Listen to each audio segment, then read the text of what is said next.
Let me ask you this, Nordlander, because I haven't heard your take on it yet. Arkansas, legit Final Four contender, pretender. Where do you stand on that? Legit, not legit, capable for sure.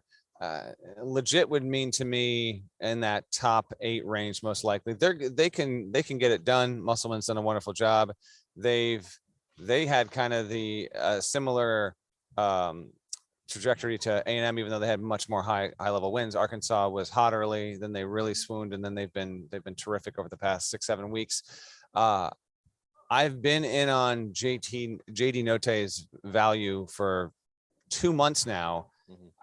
He's still top 12 for player of the year, which equates to like 13 All-American at this point. That's where we had him, 13 All-American. Yeah, because he is great on both ends of the floor. And I actually don't think Arkansas, like between Williams and Notae and what they do defensively and how much that is a key to what their identity is, I think it's pretty massive. Yeah, it can get there. Musselman got Arkansas to the tournament last year. As Eye on College basketball listeners know, it was the first time since 1996, because we talked about it on like 17 episodes a year ago, that he took them to the second weekend. It had not happened since 96 at Arkansas. So that fan base is on fire and they've got some real optimism. So yeah, they can get there. I do think with them, it'll be a little bit about matchup and a little bit about where they get sent, because that fan base they might, depending on who else is where they are in the first weekend or second weekend, Arkansas fans will be as feverish about getting tickets as almost any. You guys know that fan base is legit. Do you think Mama Hog's going to get it? Mama Hog somebody better purchase a limousine for Mama Hog to go wherever the hell she wants to go.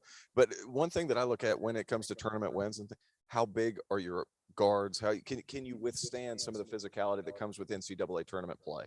Because the refs swallow their whistle. I mean, this is high level basketball. They have that. Whenever they decide to move Au'Diese Toney to the 2, that just upped their physicality level across the board. And Jalen Williams, what is he over the last 15 games or so? You said Arkansas has been terrific since about the beginning of February, averaging closer to 15 points a game. Before that, I think it was 3 or 4 points a game. He wasn't overly efficient, and he's got enough game to where he can pull 5 guys out. And then you're going to have, against most teams, you said you have him in your top 12. We had him on the 3rd-team All-American. It's going to be the best player on the floor against a lot of teams. Yeah. That second weekend, Arkansas could get really interesting. Yeah, the thing to me that makes them so dangerous is they are right now by the numbers the best defensive team in the SEC. They have a guy that can go and win games all by himself in JD Notae, and they have big athletic wings that let you switch, that let you be versatile defensively. And Jalen Williams, look, I think that he is. We talked yesterday about how much we love Justin Minaya, Tio. I think Jalen Williams is that same kind of guy where he's just going to do all the dirty work. That the reason you win is because of guys like Jalen Williams doing their job.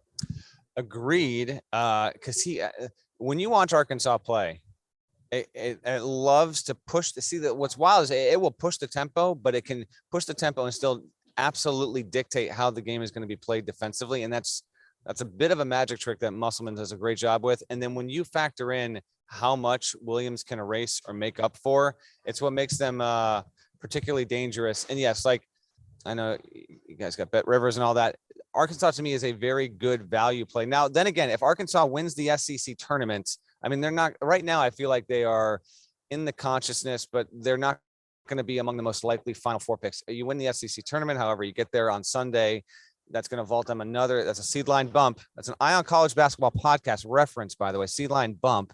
And so if that were to happen, then yes, Arkansas would become much more prominently discussed as a Final Four contender. As it stands right now, I still feel like there may be a quasi sleepers, and that's nothing against Arkansas. I just think that's how they're regarded nationally.